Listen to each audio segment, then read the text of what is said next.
कर्नाटक के कोप्पल में BJP MLC Hemlata नायक समेत 16 लोगों के खिलाफ कांग्रेस ऑफिस पर पथराव के इल्जाम में एफआईआर दर्ज की गई है।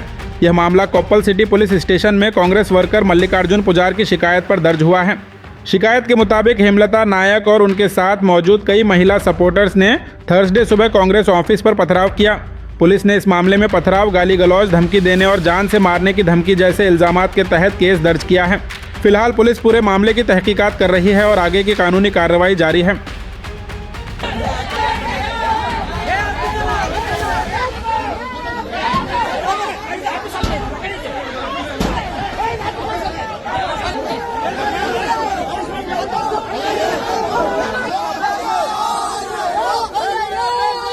बाखर्स पब्लिक स्कूल, जहां मॉडर्न एजुकेशन और ब्राइट फ्यूचर का परफेक्ट कॉम्बिनेशन मिलता है। CBSE curriculum, digital board classrooms, experienced faculty, science and IT labs के साथ सीसीटीवी सर्विलेंस और सेफ ट्रांसपोर्ट फैसिलिटी भी अवेलेबल है। एडमिशन के लिए आज ही विजिट करें।